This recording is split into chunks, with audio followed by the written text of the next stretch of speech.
Lying here, Senator, it is you.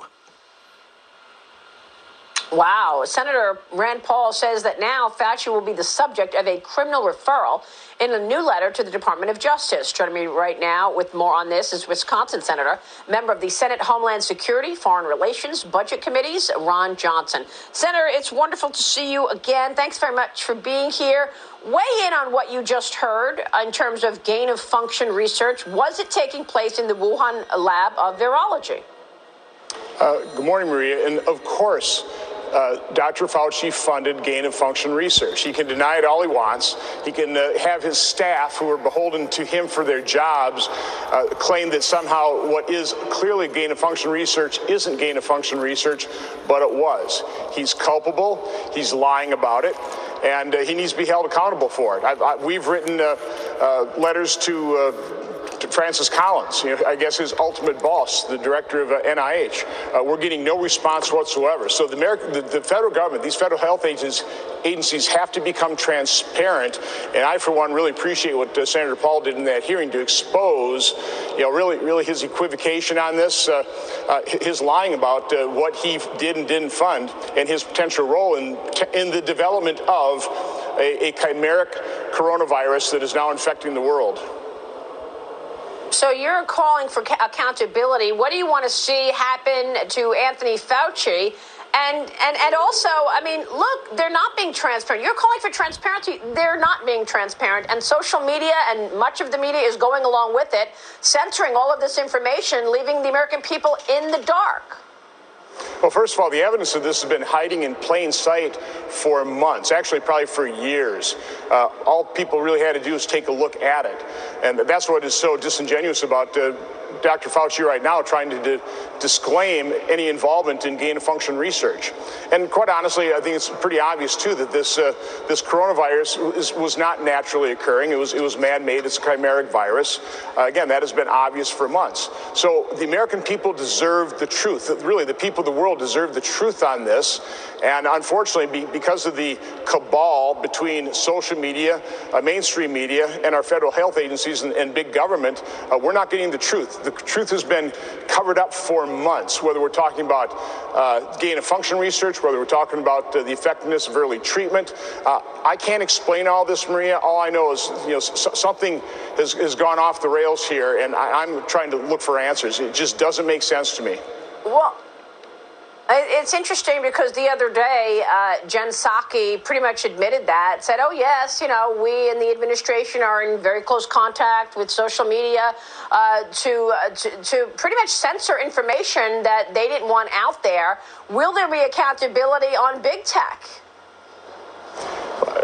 That's really up to the public to hold them accountable, to start switching their alliance from these platforms to other platforms that actually allow free speech, that won't cooperate and collaborate and collude with big government. Social media has become Big Brother. It's the Big Brother arm of big government, and it should concern and frighten every American.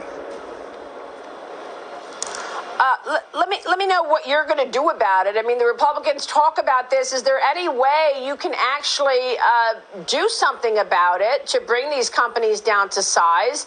We know that, there's this fake fight going on between President Biden and Facebook, which I'm not buying because they're working together. What are your thoughts in terms of Section 230 or legislatively changing the prospects for these companies that have become incredibly dominant? Well, because a media that is colluding with the Democrat Party favors the Democrats, legislative, we're probably not going to be able to do a whole lot about this, not in the near future.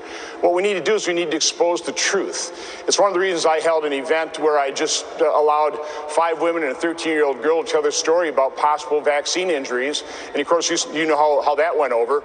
Instead of showing even an ounce of sympathy for these people to at least have acknowledged that it might be a vaccine so you get to the root cause and develop effective treatments, instead, news media attacked me for allowing them to tell their stories. I just received this morning data out of Israel that shows the population's about 84% vaccinated, but the new cases of COVID in Israel are about 84% with vaccinated individuals.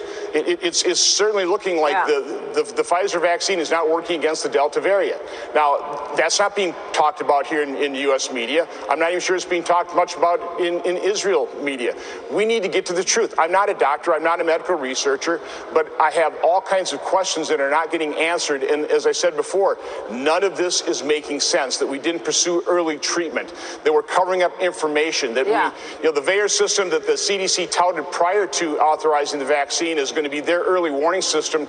Now, it is being thoroughly discredited in the media and by other medical individuals. I don't understand it. I realize VAERS doesn't prove causation, but it's an early warning system. Why are we ignoring it?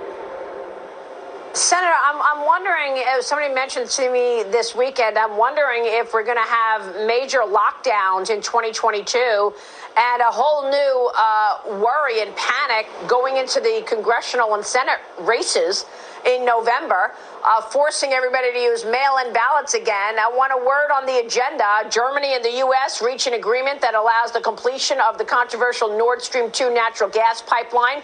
Two previous administrations were opposed to the pipeline, but Joe Biden says go for it. Now, in this $3.5 trillion spending plan, sink, including voting legislation or potentially amnesty components. Your thoughts going into the 2022 midterms? Well, Democrats and media and social media's overall strategy is to create this climate, this state of fear.